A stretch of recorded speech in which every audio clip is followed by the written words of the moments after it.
Era 1944 en Suecia y ella se encontraba sentada entre el público mientras su colega, con quien había trabajado sobre radioactividad y física nuclear por más de 30 años, recibía el premio Nobel por el descubrimiento de la fisión nuclear, que debía llevar también el nombre de ella. Ella esperaba que al menos él la mencionara, según escribió luego en su diario, pero no fue así. Bueno, estamos hablando de Lise Meitner. Y bueno, ¿quién era Lise Meitner? Les cuento un poquito. Hola, somos Diane, Kat y Rana. tres científicas guatemaltecas convencidas que las carreras en STEM son para todos. No solo para aquellos a los que les va bien en mate. Y todos nos beneficiamos de ellas a diario y te lo vamos a demostrar. Bienvenidos a Epistemas. Que nos cuente la novela Rana, porque la Rana ¿cómo se dice esto? Invested. Como que si hubiera estado leyendo una novela o algo así, está así como, es que mira, ¿qué pasó y qué le dijo? Bueno, Lise Meitner era una mujer austriaca, ella nació en Viena y de ascendencia judía. Venía de una familia judía, tenía, creo que eran 7 hijos al final en la familia, y que la época no era tan común que las mujeres fueran a estudiar igual que los hombres. Y de hecho, por ley, solo era permitido que las mujeres estudiaran en Viena hasta los 14 años, pero su familia sí quería que tanto sus hijas como hijos tuvieran la misma educación y que las hijas fueran tratadas igual que los hijos, por lo menos en términos de educación es lo que encontré y lo que leí. Entonces pagaron tutores privados para las mujeres. Si bien entiendo, sus hermanas también terminaron haciendo cosas de ciencia. La cosa es que la familia era así un poco progresiva para la época. Luego de publicar su tesis doctoral en Viena, se fue para Berlín a estudiar o a trabajar más bien con Max Planck. Y claro, suena así súper cool hoy, así como a la gran Max Planck, pero no, Max Planck no la quería, no quería aceptar más mujeres y aparentemente pues muchas mujeres sí aplicaron para esta posición de algo de química en el laboratorio de Max Planck y solo Alice Meitner aceptó. Y cuando fueron con la dirección de la universidad a decir, bueno, quiero contratarla a ella, al director de la universidad, que en ese caso era Emil Fischer, y él dijo que no. ¿Y saben por qué le dijo que no? O sea, al final dijo que sí, pero al ¿Por principio qué? dijo que no, con una patética excusa de que ya habían tenido a una estudiante de ciencia mujer rusa cuyo cabello se había incendiado con un mechero de Bunsen. Entonces, que para qué tener más riesgo con el pelo de las mujeres. Ay, no. ¿Qué ¿En es serio? eso? Mano, a mí se me murió un héroe cuando leí que Max Planck no quería mujeres en su laboratorio. Me quedé como, Ah, no espérate que pues. te cuente lo que hizo Einstein. Aquí venimos a, A destrozar la a historia. destrozar todos. No, hombre, que la verdad es que qué impactante porque pues era otra época y lo que querrás, pero no sé, sigue siendo bastante impactante que incluso en aquel entonces se tuviera ese tipo de discriminación tan marcada, tan fuerte. Cabal, y aquel entonces es hace menos de 100 años aún. Ajá. Yo creo que también lo impactante es que, bueno, y tal vez me estoy adelantando, que seguimos teniendo esas cosas ahorita, pues, o sea, no hemos avanzado. Cabal. Cabal, bueno, para más, al final Emil Fischer dijo, ok, está bueno que entre al departamento que dirige Max Planck en ese momento, pero no la dejaron estar en el piso con los laboratorios del departamento de química, donde solo habían un montón de hombres, sino la mandaron al sótano, a un cuarto que según entiendo era o iba a ser destinado a algo de carpintería. Y le dijeron, ¿sabes qué? Usas ese cuartito ahí en el sótano, ese es tu laboratorio. Así que tampoco terminó ahí solo con el aceptarla a regañadientes, sino que la mandaron a trabajar al sótano. Le presentaron a Otto Hahn, que en ese momento era un joven químico estudiando radioactividad, y trabajaron juntos por 30 años. Y según dicen varias fuentes que leímos, era como que ella le ayudaba a resolver toda la matemática, como que a él eso era lo que más le costaba, y eso es lo que a ella le encantaba y para lo que ella era pues más, como le encantaba eso y era mejor que él en ese sentido. Y pues bueno, era un equipo de trabajo, ¿no? Según he leído, no hubo mayor problema o roces entre ellos trabajando esos primeros 30 años. Y entre todo eso llegó la Segunda Guerra Mundial, empezaron en el 38, 36 creo, las leyes de que todos los judíos en Alemania ya no podían trabajar, tenían que abandonar sus puestos de trabajo, eventualmente ya sabemos cómo terminó todo eso y la cosa se puso peor.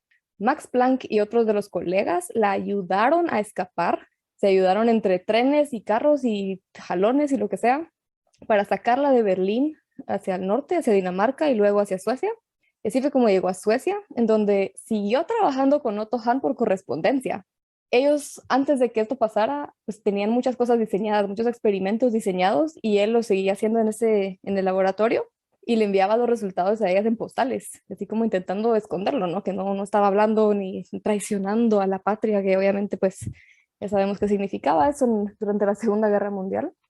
Y en algún momento le envió los resultados de algo que dijo así como, mira, hice este experimento que habíamos diseñado y ocurrió una explosión y esto pasó y aquí están los resultados y no sé qué es esto, no sé qué sucedió, qué fue esta explosión. Y ella cuando vio esa postal, según entiendo, fue así como, ¿qué es esto? O sea, ¿qué acaba de pasar? Y resolvió toda la matemática y dijo, acabamos de partir un átomo. Entonces Momento de iluminación. ella en Suecia, sí, ella en Suecia, en un periodo donde, o sea, esto de la fisión nuclear ni siquiera se lo imaginaban, pues no fue algo que hubieran planificado, hicieron algo que nadie en ese momento pensaba posible, y ella en una postal resolviendo la matemática dijo, no puede ser, ¿qué acabamos de hacer? Ok, pequeña corrección. Los científicos de la época ya estaban jugando con una idea similar sobre bombardear átomos de uranio con neutrones, pero lo que creía la mayoría era que al bombardear estos átomos con neutrones iba a convertirse en elementos transuranio o más grandes cada vez. Sin embargo, Irene Joliot-Curie, la hija de Marie Curie, y Lise Meitner tenían otras ideas. Y era Meitner quien dijo que tal vez todos estaban mal y que ese bombardeo de neutrones podía partir el átomo de uranio en elementos más pequeños, que fue al final lo que obtuvo Otto Hahn cuando Meitner le sugirió purificar más las muestras de uranio bombardeado con neutrones que trabajaban. Y según entiendo, estaba también trabajando, o sea, sí tenía acceso al laboratorio en Suecia. Suecia no estaba, era entre comillas neutral, ¿no? Que siempre ha sido entre comillas neutral en muchos conflictos en la historia. Y trabajaba, tenía un sobrino ahí en Suecia, si no me equivoco, con quien también hacían experimentos y todo, y como que intentó replicarlo y le escribió a Otto Hahn de vuelta como, aquí está la matemática, mira, wow, o sea, esto es grande. Ese descubrimiento fue lo que luego llevó al premio Nobel de Otto Hahn en 1944. El premio Nobel, pues como ya sabemos, todavía se sigue haciendo, es en Suecia, ¿no? Era sueco Nobel y todas estas ceremonias son en Suecia, donde ella estaba, y ella fue a esa ceremonia. Irónicamente, uno de los institutos en donde Lise Meitner trabajó en Suecia fue el Instituto Nobel de Física. De hecho, Max Planck y otros de sus colegas la nominaban a ella también para el premio Nobel. Simple y sencillamente jamás se lo dieron.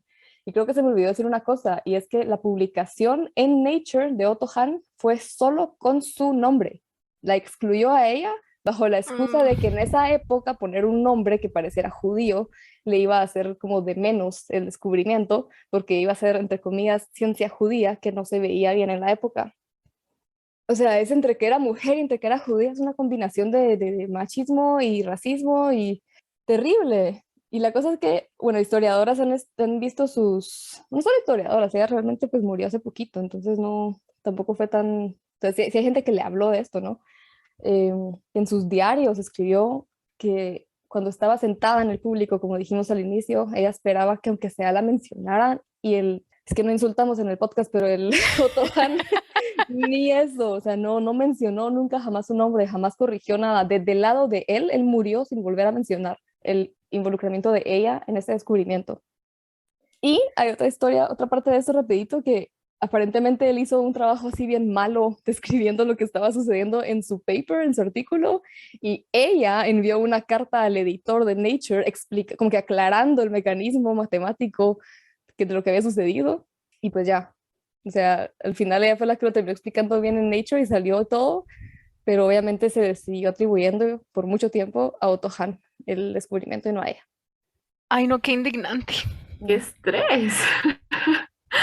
Trabajas 30 años con alguien, sabes que vos no tenés una idea clara de qué está pasando y que vos no fuiste el que o sea, descifró qué hicieron y aún así tenés El La descaro audacia. de no decirle ni siquiera gracias y de solo obviar que existió esta persona.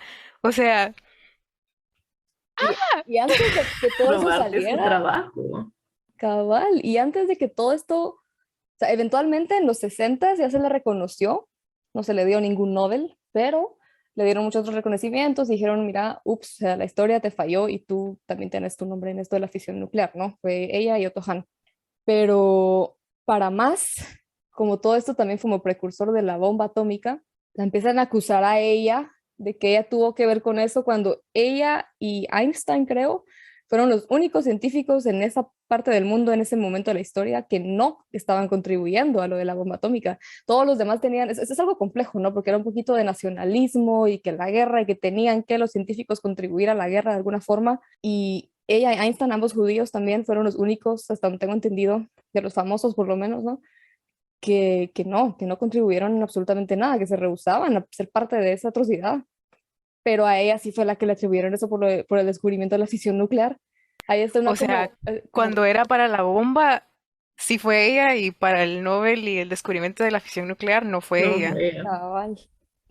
Qué horror, ¿no? Y estas hacía pinceladas, ¿no? Porque cabal todo esto de la Segunda Guerra y todo lo que ha pasado ahí es... podemos hacer 20 episodios solo de esta etapa de la historia en la ciencia, pero qué gracioso, ¿no? Y bueno, el punto es cabal hablar de mujeres en la ciencia que le han robado sus contribuciones y pues lastimosamente que no es la única. Pues el caso de Marie Curie es muy parecido, o sea, no la aceptaban en ningún laboratorio, al final fue al laboratorio de su esposo, él dijo como que va, está bueno, pasada, y ella todavía le dijo así como que va, pero mi laboratorio va, mis cosas no es a andar metiendo mano, que no sé qué. Y al final no le creían cuando ella hablaba de los descubrimientos, el comité de la universidad en donde quería estar no le creía, o sea, no sé, demasiado diferente como trataban a las mujeres en ciencia. Y bueno, quisiéramos, como dijo Diane, que eso no se siguiera viviendo en la actualidad, pero lastimosamente sigue pasando. Entonces, no sé qué les ha pasado a ustedes o qué han escuchado acerca de eso en la actualidad.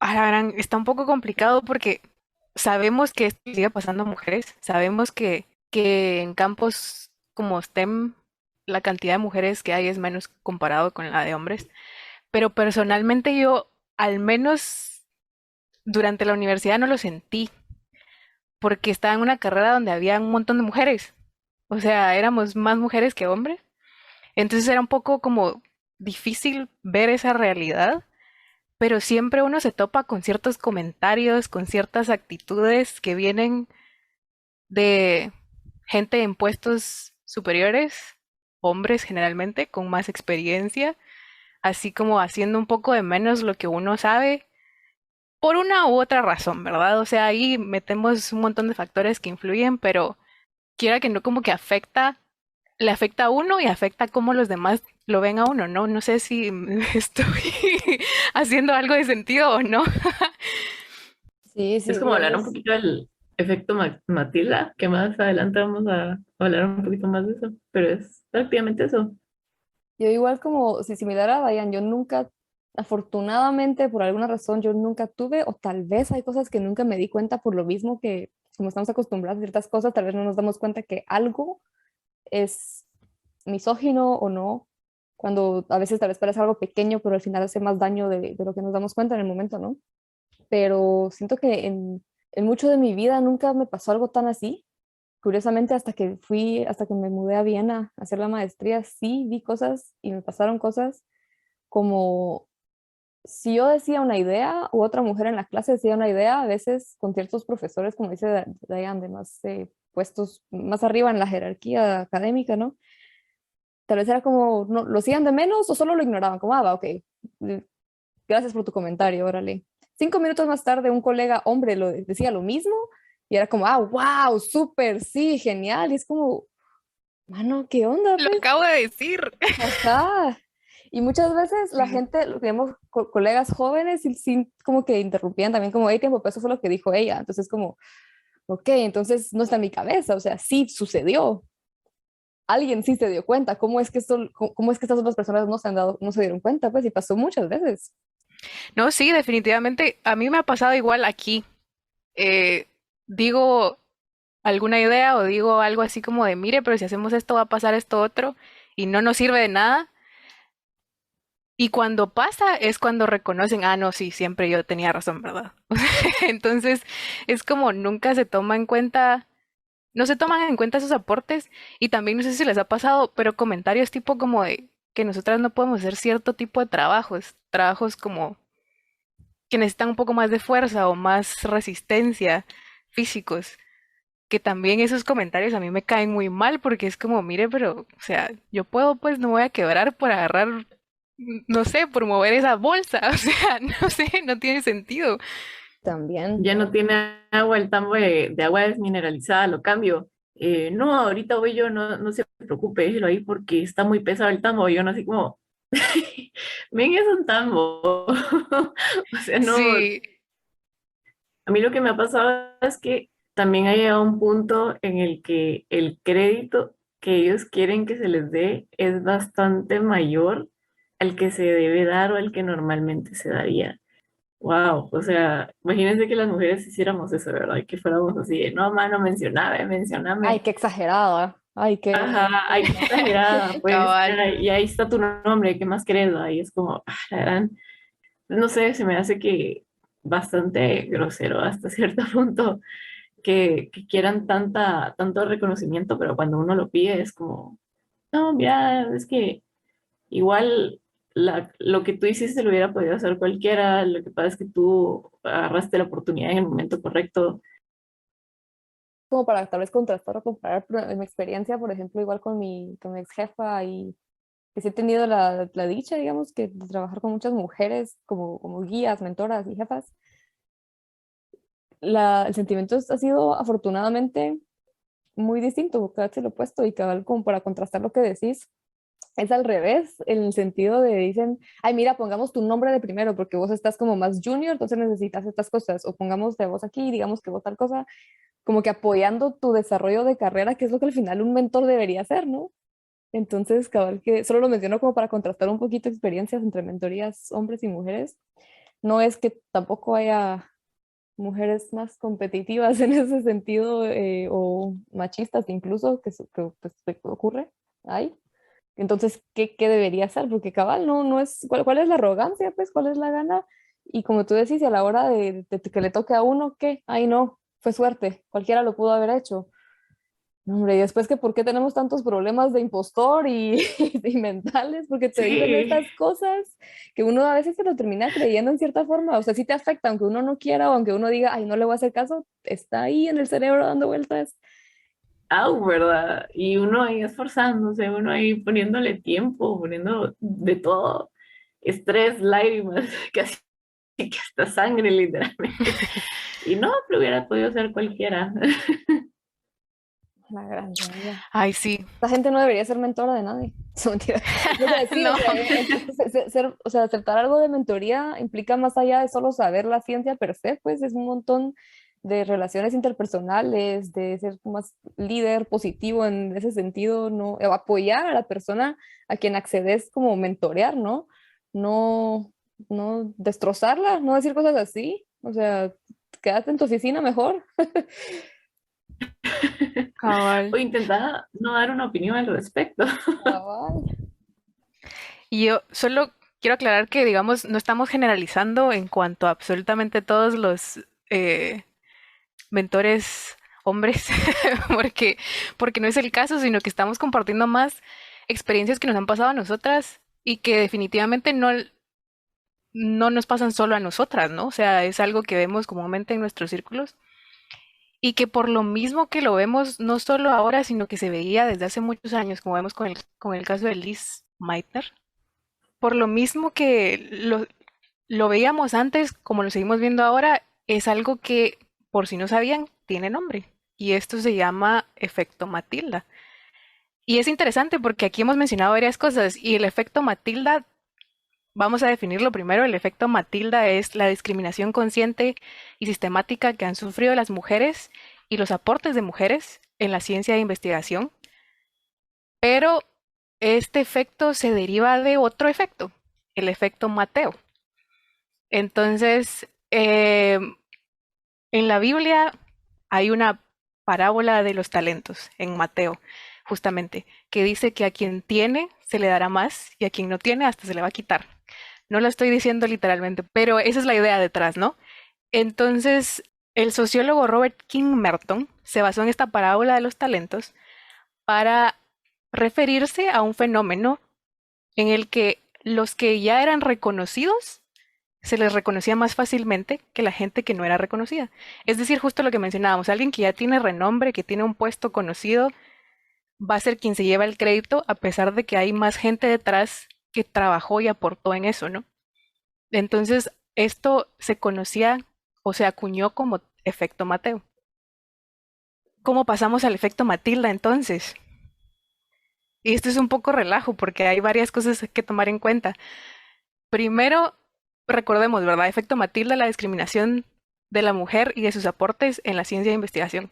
Robert Merton, que fue quien acuñó el término efecto Mateo, se basó en los trabajos de Harriet Zuckerman, que ella ya había realizado una serie de entrevistas y de estudios para su tesis en 1965 y concluyó que por la jerarquía y la estructura de los grupos de investigación había gente que se iba a llevar el crédito y gente que no, pues nadie se iba a dar cuenta que estaba ahí, ¿no? Bueno, y esto es como básicamente el efecto Mateo, ¿no? Pero Merton no le dio crédito a Harriet Zuckerman, nunca. Y para colmo, Merton y Zuckerman se casaron. Entonces, vemos aquí también el efecto Matilda, eso es una. Una socióloga 25 años más tarde se dio cuenta de lo que había pasado entre Merton y Zuckerman, de que él no le había dado crédito al trabajo de ella, y también se basó en el trabajo de otra socióloga de un siglo antes, en el que se describían muchos ejemplos de mujeres a lo largo de la historia que habían sido dejadas atrás, que no habían sido tomadas en cuenta, a quienes no se les había dado el crédito, y se lo daban al compañero de trabajo, al esposo, a alguien más. Entonces, tomamos el caso del efecto Mateo y tomamos el trabajo de esta socióloga que se llamaba Matilda, se me olvidó el nombre, Matilda Jocelyn Gage, y se forma el término efecto Matilda, que fue acuñado por Margaret Rossiter. Entonces es una cosa que uno, o sea, Que los para invito. empezar, el efecto Mateo fue Matilda en todo. Ajá, o sea, el efecto Mateo ya tenía el efecto Matilda involucrado y es una cosa súper, o sea, es un relajo, la verdad. Es, si tienen, vamos a dejarles el ensayo original de Matilda Jocelyn Gage, que se llama Mujer como inventora, en las notas del episodio para que lo vayan a leer y se den cuenta de todos los ejemplos que ella menciona en la historia de mujeres que contribuyeron enormemente a la ciencia y tecnología. Y también les vamos a dejar el enlace del artículo de Margaret Rossiter, que fue quien acuñó el efecto Matilda en honor a Matilda Jocelyn Gage. Les prometo que o sea, se les va a volar la cabeza. Realmente es algo que, Se van a enojar. sí, Sí. es algo súper indignante para uno de mujer y me imagino que para los hombres, y para los hombres también debería serlo, ¿no? O sea, esto no importa si sos hombre o mujer, el aporte, o sea, el aporte es aporte igual, ¿no? ¿Me entienden? No tendríamos por qué hacer de menos o ignorar a alguien solo por que es mujer. Sí, a mí me ha pasado, digamos, entre mi pareja y yo soy la nerda de la matemática y de la estadística, ¿no? Aquí él detesta eso, pero entonces hicimos un par de cosas juntos durante la maestría y cuando habían dudas de estadística y cosas así que por alguna pendeja razón se siguen pensando como que son las ciencias fuertes, difíciles, que no puede hacer una mujer, no entiendo por qué. O sea, bueno, sí, por todo lo que hemos hablado y estamos hablando, ¿no? Pero cuando era algo así como cuando alguien tenía una duda de lo que habíamos hecho, ni siquiera me preguntaban a mí, lo preguntaban a él. Y él se mataba de la risa, decía, yo no sé, pregúntenle a ella es la que sabe de esto. Pero, o sea, estamos hablando de hace poco, pues, o sea, no fue hace 100 años, esto sigue pasando o sea, para empezar, no tiene nada que ver, no hay ciencias con género, no hay ciencias para hombres, hay ciencias para mujeres. y encima de todo seguir pensando que las mujeres no podemos hacer mates, estadísticas, no sé, me hace pensar en eso que siempre cuando son cosas entre comillas que se asumen, tienen estereotipos de más complicadas, le preguntan a mi pareja y no a mí, cuando la mayoría de veces en estos casos era yo la que había hecho eso. Afortunadamente mi pareja también es alguien que también le enoja muchísimo eso. A veces se ríe y le dice como, no, esto no es conmigo, pregúntale a ella, pero él mismo dice que yo soy el cerebro de la pareja, pero, o sea, pero es que es increíble lo frecuente que pasa, y estamos hablando de otro estereotipo, ¿no? De Europa en los años 2000 y picos, que uno dice, wow, o sea, pensaba que esto ya no iba a suceder, ¿no? Y no, está vivísimo. Y por lo mismo que es algo tan frecuente, es lo que nos hace no darnos cuenta de que está pasando, ¿no? Es así como normalizarlo. Y aunque lo normalicemos, nos afecta, o sea, porque después nos empezamos a creer que, no, de plano no soy tan buena en eso, de plano es solo suerte, o de plano todas esas cosas que nos han dicho, los comentarios que le han dicho a Kat, los comentarios que le han dicho a la Rana, los comentarios que me han dicho, y a todos los que nos estén escuchando, o sea, uno se empieza a creer esas cosas, y eso afecta en tu desempeño, eso afecta en tu salud mental, eso afecta en un montón de cosas más, ¿no? Sí, es bien raro también. Cuando estábamos planificando este episodio, yo le conté a Diana en algún momento, partecita, porque después dije, a ver, lo guardo para hoy. Pero, digamos, yo también, gran parte de mi vida, yo no sabía que esto todavía sucedía así, porque pues sí, crecí con un montón de privilegios. Yo toda mi vida fui a un colegio mixto, en donde tanto mujeres como hombres recibíamos las mismas clases juntos. En retrospectiva ya digo, bueno, tal vez habían un par de cositas, ¿no? Pero a grandes rasgos nunca vi como que, por ejemplo, hasta recibíamos deporte juntos y partidos de fútbol mixtos, equipos de fútbol de mujeres y de hombres, o sea, nunca vi esa diferencia. Y en mi casa también, y como que nos pide, ustedes hagan lo que quieran, pueden hacer lo que quieran y no hay nada que no puedan hacer, no importa qué. Y mi papá trabaja en área de construcción también, y si había algo que arreglar en la casa, él mismo lo arreglaba y todo. Entonces yo era así como la pequeña ayudante, ¿no? Y aprendí a barrenar y a martillar y de todo, que cuando empecé a ver ya más grande, que tengo amigas que, ay, es que tengo que colgar un cuadro, voy a esperar a que venga la pareja, y así como, no puede ser, o sea, es un martillo, es un clavo, es un nivel, no como crítica a ellas en sí, porque claro, también tiene que ver el cómo a veces no se nos ha querido enseñar o involucrar en ciertas cosas por ser mujer, ¿no? Y también como Sí. que todo ese, ¿cómo se dice? Catch up que tenemos en cierta forma, no individualmente, sino por el tiempo en el que se nos prohibió leer, que se nos prohibió escribir, que se nos prohibió ser parte de universidades, como hablábamos, por ejemplo, de Liz Meitner, que en esa época en Viena no podían estudiar hasta las mujeres más allá de los 14 años. O sea, también es esa diferencia que no es para nada diferencia en capacidades ni inteligencia, sino que también es el cuando empezás a aprender algo, ¿no? Y por eso también me gusta que resaltemos esto en muchos episodios de nunca es tarde para empezar a aprender algo nuevo, ¿no? Pero sí, ¿no? Fue hasta allá en la U que empecé a ver que tal vez, que sí había una diferencia, que hay gente que sí tiene esas cosas bien metidas en la cabeza y no solo en la cabeza, que actúan así de las mujeres aquí, los hombres allá. Y entonces, ajá, en cierta forma fue como una vida muy privilegiada en ese sentido de que jamás tuve eso hasta allá de grande. Y sí que aún así te afecta, o sea, nunca pude ser así como que, ay, va, no importa, es su problema, sino fue como, la verdad, ni si tienen razón, y si tal vez estoy aquí por suerte, y no sé, es horrible. Me pasaba también en biología con las giras, porque muchas veces yo era la del carro grande, y yo que mido 1,5 metros manejando el carrote en terracería, también recibí un par de comentarios así de, uy, no, ¿cómo va a ser ella la que maneje ese carro en este terreno? Y es como, ¿y por qué no? Y a muchas Sí. biólogas sé que les ha pasado lo mismo. Y que y manejamos mejor que los hombres, o sea, para empezar. Fíjense que aquí me gustaría compartirles en el ensayo de Margaret Rossiter, en donde se menciona el efecto Matilda por primera vez, incluyen un fragmento de una autora que se llama Joanna Ross, que dice así: ella lo escribió, pero no debería de haberlo hecho. Ella lo escribió, pero miren acerca de qué escribió. Ella lo escribió, pero escribió solo uno. Ella lo escribió, pero ella no es realmente una artista y esto no es realmente arte. Ella lo escribió, pero tuvo ayuda. Ella lo escribió, pero ella es una anomalía. Ella lo escribió, pero siempre hay un pero detrás de algo que hizo una mujer. Y esta autora justamente lo escribió como crítica a eso, ¿verdad?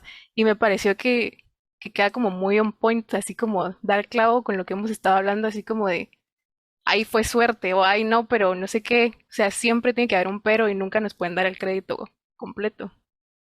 A mí lo que más me duele de todo esto es que no es solamente algo que nos afecte a los adultos, sino que está tan implantado en mentalidades tanto nuestras como de hombres, que cuando van creciendo los niños siempre se le pone más atención de cierta forma al niñito que a la niñita, ¿verdad? Me encantó, yo creo que ese video lo hemos visto todos de cuando tienen niños de 4 años, tienen niños de 8 años, tienen adolescentes y adultos, y les dicen, bueno, corre como niña. Y los niñitos de 4 años corren con todas sus ganas, hacen todo lo que les piden con todas sus ganas. Ya los niños de 8 años comienzan a tirar, cuando dicen tirar como niña, así como que con la manita para un lado, la tiran suavecito, todavía se quejan después de tirarla. Y lo mismo con los adolescentes y lo mismo con los adultos. Entonces, es una idea que se implanta bastante despuesito de los 5 años, bastante despuesito de que pues el niño o la niña está formando una personalidad. Y justamente ese fenómeno lo ha estudiado Barbie, porque a Barbie se le echó mucho la culpa por mucho tiempo de estar apoyando estereotipos bastante fuertes que no favorecían a las mujeres. Y ellos ahorita tienen un programa que se llama Break o End the Dream Gap, porque ellos se encontraron que a partir de los 5 años, como les estaba contando, como que las niñas comienzan a creer que ellas no pueden hacer cosas que se consideran como cosas duras o cosas difíciles o cosas complicadas, como ser científica, ser veterinaria, ser doctora, por ejemplo. Entonces comienzan a soñar con ser un poquito de cosas menos, es que no quiero, no quiero decir que no es complicado, pero por Menos mucho tiempo, convencionales. ajá, pero es como, va muchas veces, Barbie tenía la cocinita, ¿verdad? Barbie tenía el jugar a ser mamá. Para romper esos estereotipos de que las mujeres solo podían ser mamás, Solo comenzaron el Ken venía con carro. ajá, y para romper un poquito esos estereotipos, Barbie lo que hizo fue, Barbie es lo que ella quiere hacer, ¿verdad? Y Barbie ha sido astronauta, veterinaria, exploradora, absolutamente todo. Y ellos han empezado a trabajar mucho en programas y principalmente experiencias en las cuales las niñas puedan saber que pueden ser lo que sea, ¿verdad? Y a mí me duele mucho porque en trabajos que he hecho con niñez me da cuenta que está muy marcado eso, que quiero hacer trabajos de ciencia y para poder hacer ciencia y que las niñas tengan interés, tengo que quitar a los niños del camino, porque cuando los niños están ahí, ellas prefieren ir a hacer otra cosa que no sea ciencia. Prefieren irse a la parte de, no sé, a los juegos, a platicar a otro lado. Pero cuando es con ellas y no las estoy obligando y solo son ellas, sin el miedo a que ningún niño las vea y les diga, no, es que eso no es lo tuyo, ahí van a ver ciencia. Entonces es como, ¿en qué momento le hemos incluso agarrado miedo a los hombres o no sé, como que nos intimidan al momento de querer entrar a parte de ciencia que necesitan las niñas, que no estén los niños para demostrar el interés que tienen en ciencia? Es bastante impactante a mi parecer. Sí, wow. Ahorita que contaste esto que tenés que quitar a los niños del camino para que no se sientan como, "Uy, mejor no voy ahí". Nunca había pensado en eso, qué grueso. Solo una pequeña aclaración. Barbie no nos está pagando por decir esto. Sí. Quisiéramos, pero no. ¿Y a ustedes les No, aterrorizaba de niñas? ¿Ustedes les daba miedo como ir con niños o algo así? no que yo recuerde. Bueno, es que yo también, mi memoria no es muy buena, pero no que yo recuerde. Yo afortunadamente siempre tuve más amigos hombres que Sí. mujeres y digo afortunadamente porque no me sentía intimidada, digamos, y llevo cierto punto de mi desarrollo que a pesar de que los hombres intentaran intimidarme ah, por la experiencia que tenía, porque crecí con hombres, eh, no me intimida, ¿verdad? Entonces, no me ha pasado. Y solo para que lo sepan, crecí con hombres y tuve más amigos hombres porque tenía un hermano mayor que yo. Entonces, yo siempre fui más o menos tímida, no me gustaría decir tímida, como que tímida, tímida, solo no me gusta hablar con gente. Entonces, mi hermano siempre era el que llegaba con sus amigos a la casa y solo eran amigos hombres en su mayoría. Entonces, siempre tuve más amigos hombres que mujeres. No es como la típica, ay, tengo amigos hombres porque son menos drama. No, no, no. O sea, yo estaba un poquito más predispuesta a tener amigos hombres porque tenía un hermano. Solo para que lo sepan y no vayan a decir, ¿verdad? Y tú fuiste a un colegio de solo mujeres, ¿no? Me equivoco. Sí, fue a un colegio de solo mujeres. Y, Y la razón que no tuve amigas mujeres fue muy fea.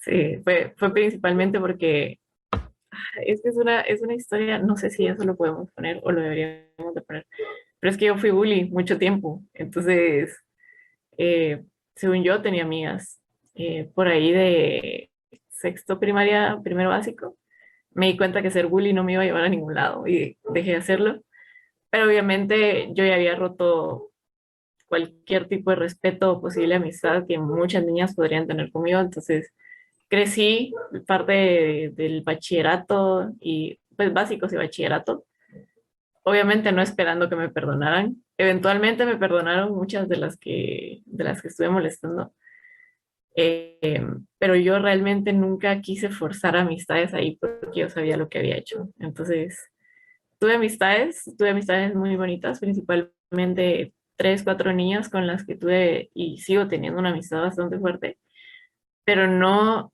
fue mi culpa. No, o sea, no tener amigas mujeres, aún estando en un colegio de mujeres, fue totalmente mi culpa. No fue como que culpa de ellas. Ay, no, ustedes las cosas del colegio y de cuando uno es joven y estúpido. Uno no aprende vos. Pero Uno eso, tiene que aprender a la mala. ala, sí, sí. Bueno, lo bueno es que aprendiste, pues, porque hay gente que no aprende. O sea, Sí. cabal. y de aquí podemos sacar 30 episodios con todos nuestros problemas, Yo pero quería tal vez regresar un poquito, algo que mencionó Diane, que antes que dijiste que también en tu carrera habían más, pues habían mujeres, no era tanto como que fueras la única ni nada así. Y creo que eso es también otro punto que sí se ha estudiado y es que en las ciencias, creo que en ingeniería creo que es menos mujeres, en las ciencias hay muchas mujeres estudiantes y se empieza a ver la diferencia ya en el ámbito laboral. Y eso es, también tiene que ver con muchísimas otras cosas, porque hay, o sea, en parte, la idea de formar una familia, que no debería ser un impedimento, claro, porque el hombre también está teniendo una familia, ¿no? Entonces, o sea, eso es también cosas, o sea, son un montón de variables, pero, bueno, hablemos un poquito de eso, ya en ámbitos laborales, ¿cómo lo ven? Porque creo que igual yo, en mi caso, también éramos la mayoría mujeres estudiando biología en mi año. Y afortunadamente ya en mis últimos trabajos y donde hice la maestría y todo eso también era más o menos 50-50 digamos. Pero ya en las posiciones más arriba de quienes están de PIs y eso era casi solo hombres. Yo en el ámbito espacial me da cuenta de que tal vez no es 50-50, pero sí 40-60, o sea, sí hay bastante representatividad de las mujeres, más ahora, lo que me molesta. Así va. Es que he escuchado a hombres diciendo que lo que no les gusta de la igualdad y lo que no les gusta de tener ahora más mujeres es que ahora hay menos puestos para hombres y es como, A la ay, gran diabla. Pero ese es un muy buen punto, ese es un muy buen punto.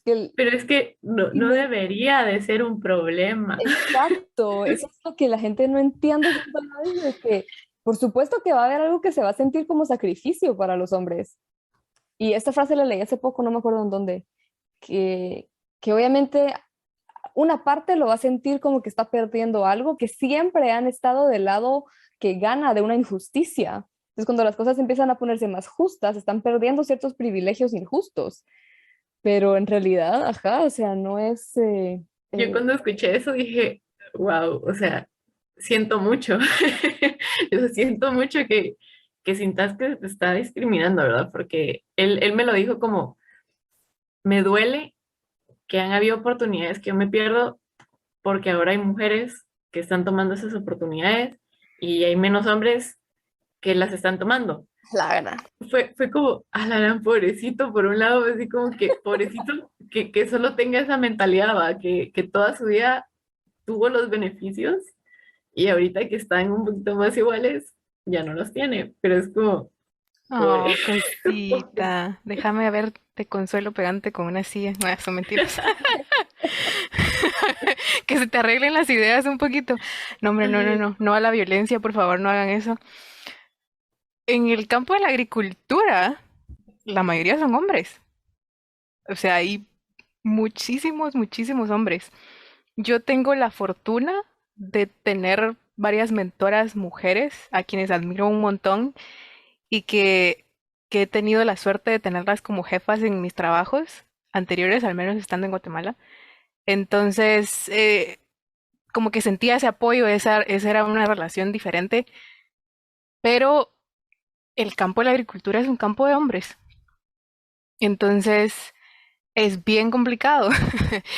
Y bueno, no sé si esto entra, o sea, aquí entran mil cosas, ¿verdad? Pero, eh, por ejemplo, yo trabajaba en una finca en Guate, en un laboratorio, el laboratorio estaba adentro de la finca, pero me daba hasta nervios salir así como al campo porque era una cantidad de hombres por todos lados que a uno se siente así como chiquitita y así como de no, no quiero que me miren, me quiero hacer invisible en este momento. Entonces, ahí entramos a un montón de cosas diferentes, pero lo bueno es que siempre tuve al menos un ejemplo de una mujer en donde yo estuve que hacía su trabajo muy bien y que no importaba que fuera mujer, o sea, nadie la hacía de menos porque fuera mujer porque ella estaba haciendo bien su trabajo.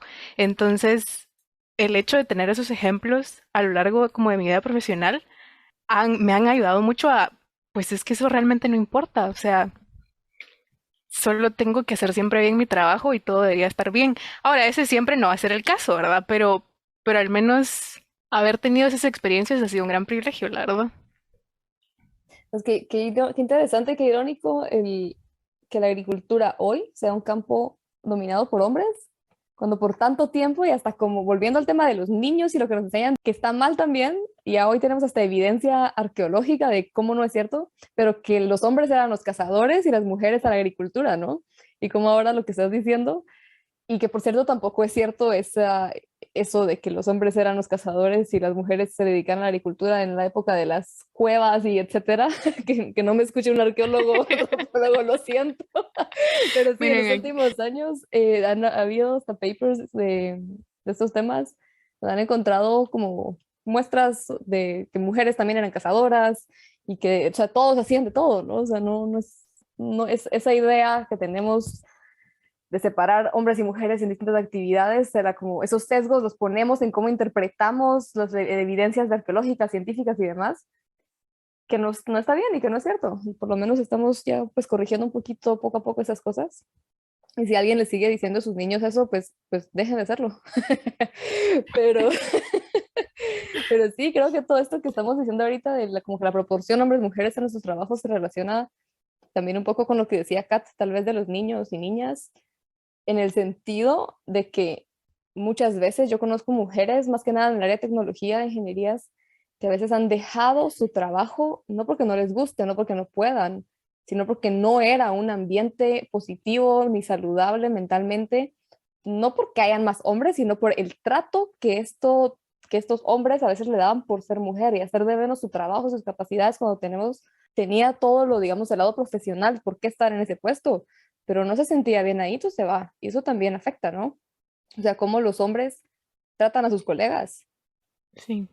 Definitivamente como en estos temas hay un montón de cosas que afectan, ¿verdad? O sea, pero en general como que las mujeres siempre tenemos la desventaja de alguna u otra forma, ¿no? Y, Y y es decir algo al complicado. respecto también es mal visto. Sí, y tener una opinión también es complicado, entonces en algún momento voy a poder hablar de eso sin miedo a... Esa es otra cosa, Me cae, ¿sabes? Pero cabal mencionamos en algún momento lo de que si decimos algo al respecto, entonces, ay, qué drama, qué exageradas, qué mal, qué no sé qué. Pero muchas veces también no es tan fácil decir algo, no solo por esos adjetivos que usan en contra de uno cuando decimos algo que no nos parece o que nos cae mal o que nos están haciendo de menos o algo, sino que a veces es por el miedo también del impacto que pueda tener en nuestra carrera, y en especial cuando somos más jóvenes y tenemos como todo por delante, y decir una cosita mal nos puede bloquear ciertas puertas. O sea, eso tampoco debería ser así, pero lo es, ¿no? Uno al final sabemos que vivimos en un mundo tan machista aún que hasta eso nosotras tenemos que tener más cuidado. tratar todo con pinzas y andar caminando de puntitas por todos lados. Am, no sé si cambiamos un poquito el tono. Ya Ah, mucha queja. no, me refiero a realmente es complicado, pero no imposible, y tenemos muchos ejemplos a lo largo de la historia y actualmente de mujeres que han sabido brillar a pesar de todas las dificultades en el camino. Entonces, podemos empezar a hablar de las cosas que no sabíamos que mujeres descubrieron o inventaron, ¿no? Ninguna afirmación en referencia a la mujer es más común que aquella que dice que ella no posee ningún genio inventivo o mecánico. Pero mientras tales afirmaciones se hacen por descuido o por ignorancia, la tradición, historia y experiencia prueban por igual que ella posee estas facultades en el más alto grado. Aunque la educación científica de la mujer ha sido gravemente descuidada, algunos de los inventos más importantes del mundo se deben a ella, y esto lo escribió Matilda Joslyn Gage en su ensayo de Mujer como inventora. Bueno, ¿cuáles son sus historias favoritas de mujeres en la historia y qué han hecho? La primera y que me encanta es la que creó toda la parte de lo que utilizamos hoy por hoy para la comunicación inalámbrica, que es Heidi Lamar, que ella creó todo el behind the scenes para poder tener Bluetooth, Wi-Fi, CDMA, y aparte de eso era considerada una de las mujeres más bonitas de su época. Entonces me encanta porque todo el mundo era así como que, ay no, ella es bonita y solo es bonita, y ¡pam! Descubrimientos, tómenla, cállense. Y que por mucho tiempo solo es como famosa por ser actriz y Ajá, se le ignora todo eso que acabas de mencionar. correcto. Ella y de ahí las otras que me encantan y creo que es tanto como que por el efecto, por la importancia que tiene su trabajo, es las que recibieron el premio Nobel por el CRISPR-Cas. Manuel Carpentier, no sé si se pronuncia así, Charpentier. ¿Tú sos la que sabe francés aquí? Ah, es Sí, francesa. no sé. Manuel Charpentier. Ay, Y Jennifer Doudna, que fueron las que hicieron como que todo el trabajo igual behind the scenes del CRISPR. Y me encanta porque fue uno de los trabajos que más renombre tuvo o que más como que efecto mediático tuvo. O sea, yo sí vi una diferencia con en el Nobel que se les dio a ella, que salieron muchas ilustraciones, mucha gente dijo, wow, por fin se le está dando el reconocimiento a mujeres del trabajo que hicieron y de lo que merecen. Y me encantó el premio Nobel y todo lo que pasó alrededor de eso. Y es que también podríamos hacer un episodio entero solo criticando todo lo que tiene mal los premios Nobel, entre ellos el exceso de machismo y como predominantemente hombres del norte global. Pero ajá, por eso también creo que fue muy bonito ver también este premio Nobel fue hace 2 años ya, ¿verdad? Algo así. creo que hace más, ¿no? No, fue hace 1 o 2 años. Fue en el 2020. Pues. En serio. Ujú.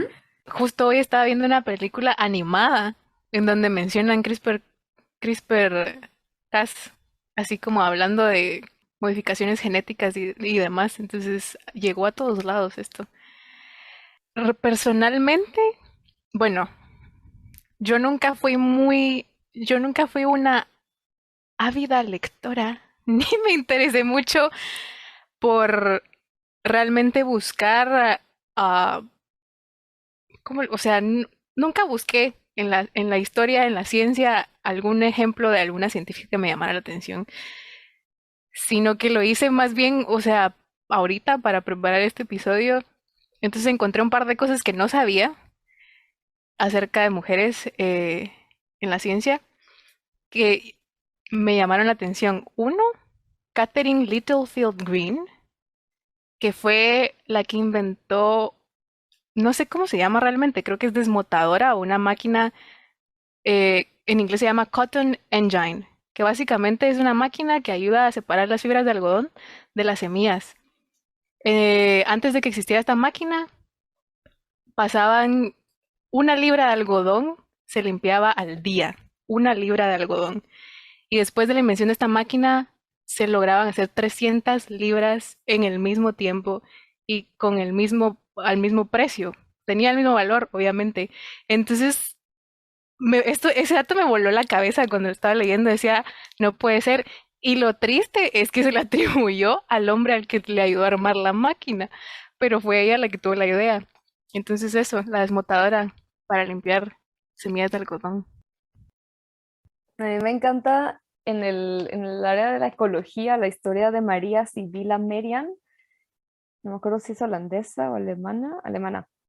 Ella era pues naturalista, ¿no? De esa época, 1800, 1700, no, miento, 1600. Para poner un poquito de contexto, ¿no? En esa época todavía se creía en esto de la generación espontánea, que las ratas salen de una pila de mugre y pues, de basura y así. La evolución todavía no venía, o sea, Darwin fue hasta 200 años después, y ella era ilustradora. Y en esa época, pues ya había europeos viajando y haciendo desastres por toda Latinoamérica, África y Asia. Y había muchos de estos viajes, ¿no? Pero los naturalistas de esa época estaban más que nada en Europa y lo que analizaban y estudiaban y describían eran muestras de animales y plantas y demás que traían los que iban en estos viajes, ¿no? Que obviamente no era ningún viaje lujoso tampoco. Y ella quería ir a Surinam. Ella, o sea, en Alemania o en Holanda, donde vivió, como que ella crecía gusanitos de seda y los veía y veía como, pues, cómo crecían y cómo hacían sus cositas y demás. Y en algún momento se le metió en la cabeza que quería ir a Surinam, porque era pues de Holanda para ahí, salían muchos viajes y no le dejaban y no le daban permiso y que era muy caro y que no sé qué. Bueno, al final, con sus ilustraciones botánicas, vendía ilustraciones botánicas y con ese dinero ella se pudo financiar y conseguir el permiso para que la llevaran a Surinam y luego regresó de Surinam con un montón de ilustraciones de todo lo que veía en la selva amazónica de Surinam. Y la tacharon de loca por dos cosas, por dos ilustraciones. Una ilustración fue cuando describía la metamorfosis, así como que tenemos este gusanito, luego se encapulla y luego sale una mariposa o una palomía. Y todos los naturalistas que estaban acostumbrados solo a ver las cosas muertas decían, no, hombre, pero ¿qué te pasa? Un gusano es un gusano y una mariposa es una mariposa. Esto de la metamorfosis, esto que estás dibujando aquí te lo inventaste, esto no puede ser. Y el otro dibujo es uno que trajo de Surinam, de una araña que se estaba comiendo un pez. Que ya hoy sabemos que sí, hay arañas que comen vertebrados, pero en ese entonces eran como, uy, no, ¿qué te pasa? No puede haber una araña que coma vertebrados. Y la tacharon de loca por sus ilustraciones, ya que sus ilustraciones eran toda la prueba que tenía de sus observaciones de ecología, pero básicamente ella fue la que le empezó a meter ecología a, a lo que se hacía en ese entonces del lado de los naturalistas, ¿no? ¿Puedes repetir su nombre? María Sibylla Merian. Qué chilera. Esa historia me gusta mucho. Bueno, literalmente para poder reducir un poco mi campo de búsqueda de mujeres puse mujeres en microbiología. Y entonces supe que las placas de agar son gracias a una mujer. Entonces, yo la más feliz de la vida, ¿verdad? Porque ya sabrán, la loca por los hongos y las bacterias. Entonces, resulta que es Fanny Hesse, ese es el nombre, no sé si era Hesse o Hess, no sé. Trabajaba como una asistente sin paga, ilustradora y cocinera para su esposo, Walter Hesse, que era un técnico de laboratorio para el microbiólogo alemán Robert Koch. Entonces, en 1881, su esposo estaba probando diferentes recetas para cultivar bacterias y Fanny sugirió usar agar como agente gelificante en lugar de gelatina porque pues el agar iba a aguantar las temperaturas que necesitaban, era como más estable al calor y no iba a ser fácilmente digerido por las bacterias. Entonces, la idea de Fanny contribuyó a que eventualmente pues usara agar para cultivar todos los microorganismos que hoy podemos cultivar. Entonces yo con corazoncitos en los ojos cuando leí esto. Qué cool. Había otra historia similar, bueno, no similar, solo que cuando dijiste agar, por alguna razón pensé en algas. Y Porque sale de algas, tío, el agar sale de sí, las sí, algas. cabal, cierto, cierto. Ajá. He ahí el por qué, qué mula.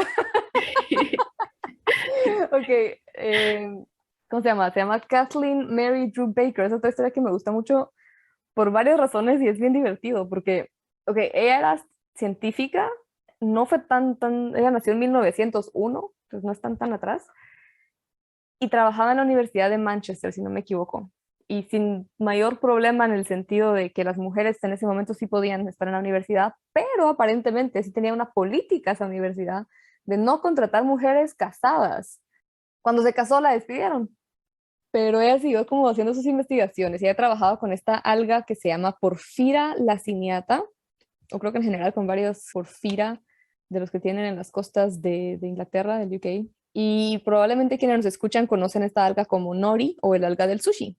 Durante su vida había muchos problemas con estas algas en las costas de Asia, Japón, Corea, China y todo esto, en donde esta alga pues era parte de la dieta, todavía lo es, claro, pero entre guerras y contaminación y demás era cada vez menos lo que se podía, estaban dando una crisis económica alrededor del alga en estos países en donde era una fuente de alimento muy importante y no sabían qué hacer, no sabían cómo manejarlo. Ella, sin saber esto, sin ir a Japón jamás en su vida, sin pensar en la parte económica del alga, ella solo estudiando el alga en su casa, porque ya no podía ir a la universidad, describió el ciclo de vida del alga. Y lo que antes se creía eran dos algas diferentes, ella se dio cuenta que era un distinto estadio del alga y que necesitaba, como que un estadio necesitaba distintas condiciones de oleaje y temperatura para poder como que enraizarse y luego ya crecer y volverse en el otro estadio, que en ese momento, pues como dije, se creía que eran dos especies distintas. En resumen, ella describió el ciclo de vida de esta planta y ya, eso fue todo. Jamás tuvo nada que ver con Asia, pero eventualmente alguien en Asia dijo, esto es lo que nos va a salvar y gracias a ella y su descubrimiento fue como que entendieron cómo funciona esta alga, aprendieron a cómo tener ciertas medidas en la costa para eso y cómo cultivar el alga que hoy todos comemos en el sushi, pues quienes coman sushi. Y en Japón todavía se le llama la madre del mar, creo, y hay una estatua en una ciudad en Japón de ella. Ella ni enterada, creo que nunca supo de ¡Qué eso, pero hay una chilero! en Japón de ella por esto. Se salvó la economía de Asia sin saberlo por describir el ciclo de vida de un alga. ¡Qué belleza! Jala, vamos a buscar esa estatua, yo estoy relativamente cerca. Así. Alarán, qué cool. Bueno, pero y también tenía como dos ideas. O sea, uno, empezamos hablando de Liz Meitner, y que era vienesa, ¿no? Y en Guatemala tenemos una historia, una persona que creo que muchos de los que nos escuchan de Guatemala la conocieron. Nosotras la conocimos, yo todavía pude recibir una clase con ella, y es la doctora Pell. Ella también nació en Viena, de hecho ella obtuvo su doctorado de la Universidad de Viena, de la misma universidad de donde Liz Meitner publicó su doctorado, su tesis doctoral.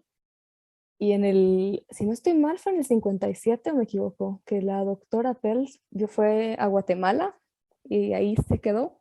Y mucho del conocimiento científico publicado, digamos, porque obviamente hay mucho conocimiento indígena en Guatemala, alrededor de la botánica y etnobotánica, pero muchas de las contribuciones de la ciencia, la botánica y etnobotánica en Guatemala fueron gracias a la doctora Pell. Y luego, pues hablando de personas de Guatemala y de Latinoamérica, creo que hay muy poco documentado o no sé realmente, porque es compleja la historia, ¿no? Tanto tiempo que no tuvimos universidades como tanto más atrás en el tiempo como en la historia de Europa, y que también pues a las mujeres no se les permitía ingreso en todos lados por mucho tiempo. Y por lo menos hasta donde sabemos, la primera universitaria de Centroamérica fue Olimpia Altuve. Y esto lamentablemente tampoco fue hace tanto. Ella nació en 1892 y fue la primera mujer centroamericana en obtener un título universitario en 1919. Y tampoco fue una historia bonita, pues tampoco fue que, bueno, qué bueno que ya puede estar las mujeres en la universidad, porque también se le prohibió cuando terminó su grado en química farmacéutica, si no me equivoco, no se le permitió usar la toga de la universidad y fue hasta 1967 en que se hizo un acto en la Universidad Nacional en donde ya se le confirió el título de química bióloga y se le dio el derecho de usar la toga universitaria. Y hay una frase que le voy a leer ahorita de ella, que dice: es cierto que hubo de mi parte una firme decisión para reconocer el difícil camino, para lanzarme con ánimo de victoria a una empresa que en aquellos tiempos entrañaba arremeter sin temores ni recelos contra arraigados prejuicios y notorios egoísmos. Tengo que ser sincera conmigo misma para comprender que un azar del destino y no otra circunstancia ni mérito alguno me colocó en la situación de privilegio que significa haber sido la primera profesional universitaria de Centroamérica. Es una frase súper fuerte, ¿no? Porque si encima reconoce justo, pues, entre prejuicios y egoísmos y el privilegio que era eso, porque pues lamentablemente hoy día acceder a la educación en Latinoamérica sigue siendo un gran privilegio, no solo en género, o sea, todo el racismo que hay en nuestra región, o sea, tenemos mucho por hacer todavía. Y esto fue apenas 1919, o sea, apenas llevamos 100 años de mujeres universitarias en Centroamérica. Wow. Pues sí, queda mucho por hacer. Y entonces, ¿qué podemos hacer nosotros para cambiar un poco lo que hemos estado viendo a lo largo de la historia, ¿no? Porque ya hablamos un poco de varios ejemplos de mujeres y de cómo han sido olvidadas, discriminadas, etcétera. Pero también nos hemos dado cuenta de todo lo que las mujeres pueden hacer. Aquellos bendecidos con una mente brillante y un don para la ciencia tienen un deber superior que viene antes del descubrimiento, un deber para con la humanidad. La ciencia puede usarse para bien o para mal, por lo tanto, corresponde a los científicos asegurarse de que su trabajo haga del mundo un lugar mejor. Liz Meitner. Entonces, ¿qué podemos hacer para cambiar toda esta situación? Para empezar, dejar de decir feliz Día de la Mujer, o sea, no es una celebración per se, ¿no? Feliz Día de la Mujer, a la creación más bonita que ha hecho Dios. ¿Cómo es que dice? A las mamás, las hijas. Ay, no. Cabal, encima de todo, ajá, o sea, no es un día por felicitar, en todo caso es un día para escuchar este episodio y reflexionar y, y pues pensársela bien qué más podemos hacer todas las personas, no solo las mujeres en especial, no solo las mujeres, o sea, todas las personas desde la posición en la que estemos para empezar a romper todo esto, ¿no? Empezando por dejar de decir esas cosas que acabamos de decir. A ver, por si ya estabas por ir a regalar flores y chocolates y decir estas cosas, te contamos qué pasa. El porqué de que el 8 de marzo se conmemore el Día de la Mujer se debe a una serie de luchas, protestas y crueles asesinatos o feminicidios en distintos países alrededor del mundo, que han pasado desde hace ya siglos. En estas protestas, además del derecho de la mujer al voto, a trabajar y a otros derechos básicos que aún no tenemos en todo el mundo, también protestaban por mejores horas de trabajo y mejor salario para todas las personas, no únicamente para las mujeres. Felicitarnos en este día por aspectos físicos o por roles de género dañinos no cambia la situación y solo demuestra la falta de interés, introspección y reflexión tan necesarias que sugerimos. Así que no celebremos, conmemoremos a las que ya no están, a las que luchan y por las niñas que vienen. Veamos todo lo que hemos avanzado, pero también veamos cuánto aún nos falta por avanzar. Entonces, en lugar de felicitarnos y sentir que con eso ya hiciste algo, cuestiónate, reflexiona y habla de estos temas con las personas con quienes convives a diario. ¿Qué puedes hacer en tu día a día? ¿Qué puedes hacer en tu lugar de trabajo? ¿Qué cosas sigues diciendo que quizás sea hora de empezar a remover de tu vocabulario? Yo creo que un paso muy importante es tener, pues, conversaciones de esto, tener conversaciones incómodas y difíciles que les llaman, es necesario. Digamos, o sea, incluso con lo que les dije antes en el episodio de que mi pareja es, o sea, como que no siento que tengamos un problema así de ese tipo y me apoya mucho, mucho. O sea, los dos cargamos lo que tengamos que cargarlos, o sea, en ese lado no hay problema, pero sí de vez en cuando le pregunto, mira, y vos como hombre blanco europeo en esta posición, en un trabajo en donde casi todos en su oficina son hombres, siempre le pregunto, no siempre, de vez en cuando le pregunto como, ¿qué haces? O sea, ¿te has puesto a pensar en eso? O como, y justo ha sucedido, que me dice, no, la verdad es que no reflexiono mucho en eso, entonces nos ponemos a platicar y todo, ¿no? No es necesariamente feo, no es necesariamente bonito, pero son conversaciones que tienen que suceder.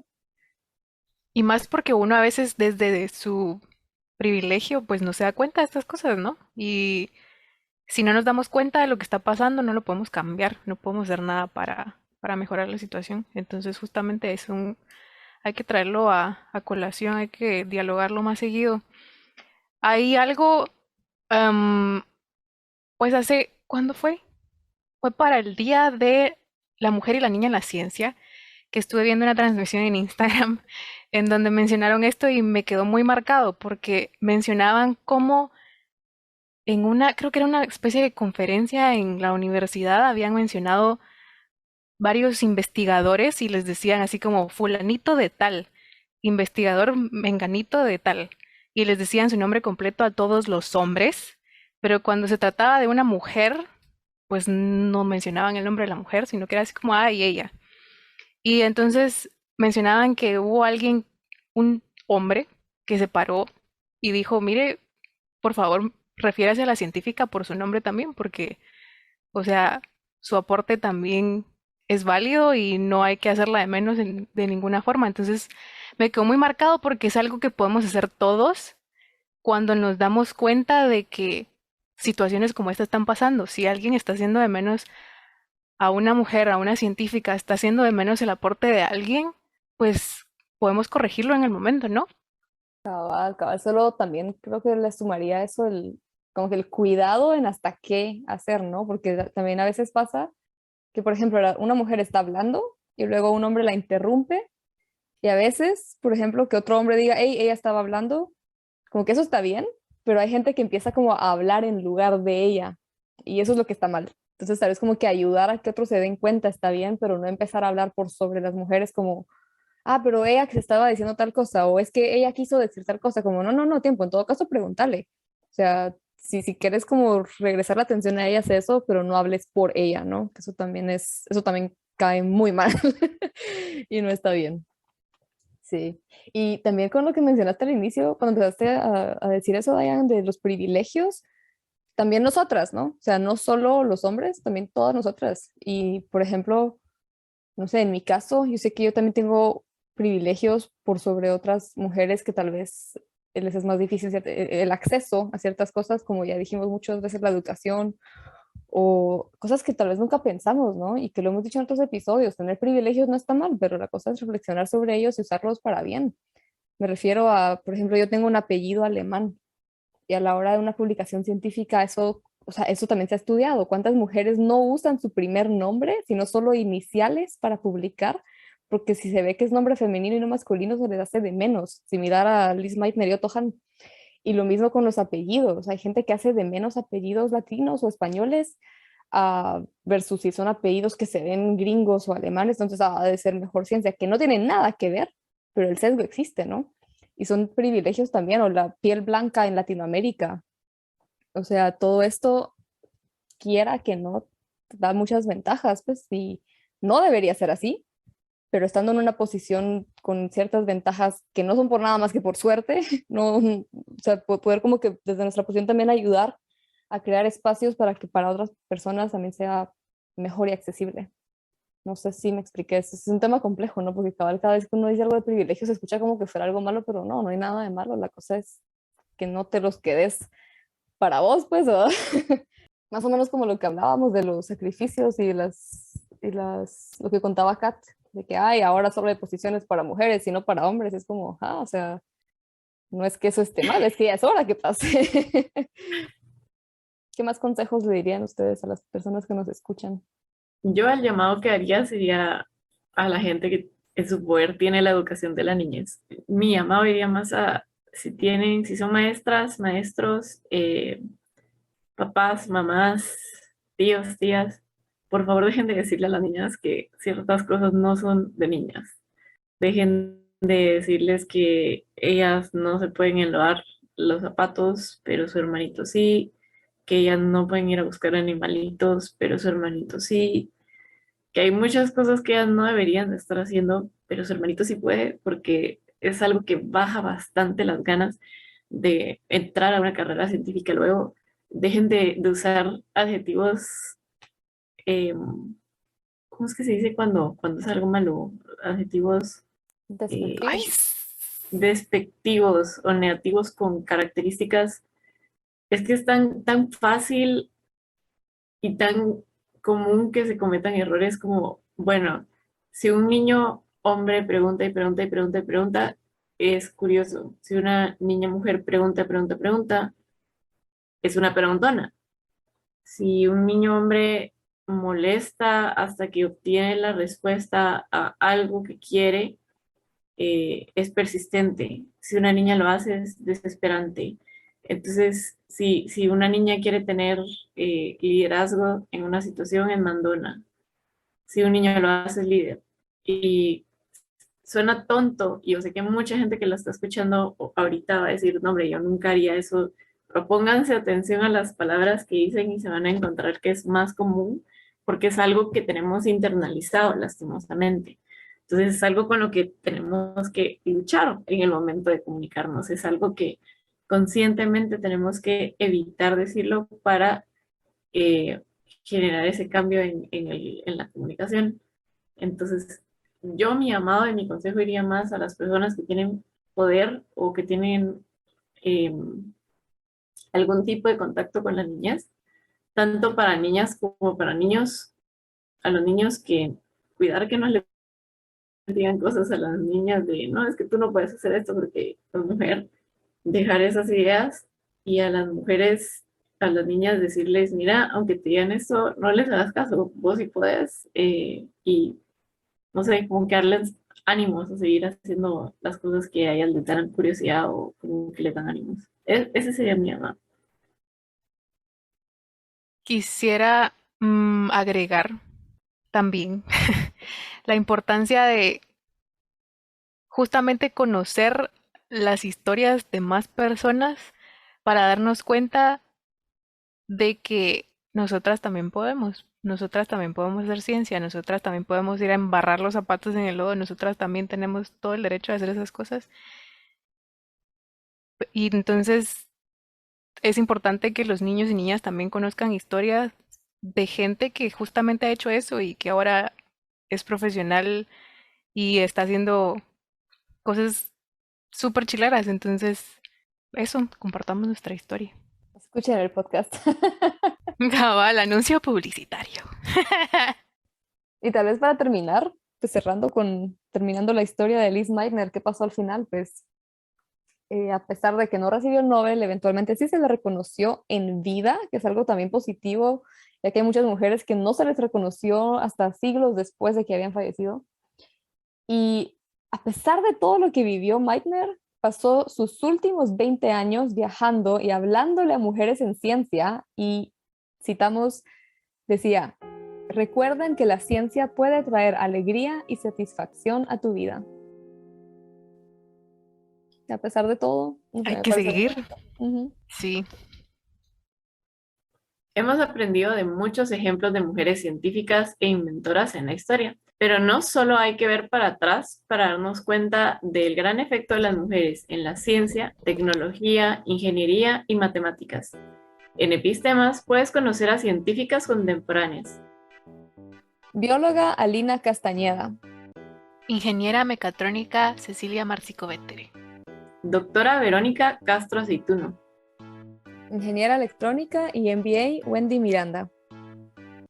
Ingeniera ambiental y limnóloga Tania Sosa. Ingeniera en Ciencias de la Computación Albi Valcárcel. Médica veterinaria Vanessa Granados. Doctora Paula Galindo. Bióloga Helen Dahinten. Bióloga y bioinformática Elizabeth Solórzano. Bióloga y quiropteróloga Estefanía Briones. Actuaria y científica de datos Frida Ru. Ingeniera electromecánica Valeria Dittel. Doctora María Eugenia Cabrera. Doctora María Andrea Starac. Bioquímica y microbióloga María Fernanda La Infiesta. Ingeniera en sistemas Cristina Roncal. Geofísica, meteoróloga y climatóloga Rocío Ormazábal. Biofísica Jessica Gómez. Ingeniera en ciencias de la computación Isabel Meléndez. Y próximamente también podrás escuchar a Geóloga y vulcanóloga Carolina Geoffroy. Bióloga Bárbara Escobar. Médica y neurocientífica Gabriela Asturias. bióloga Raquel Alvarado Larios. Bióloga Karen Los Santos Ramos. ¿Y a ti? ¿Qué mujeres te inspiran? Haznos saber en nuestras redes sociales y cuéntanos también qué te pareció este episodio especial. Hasta la próxima.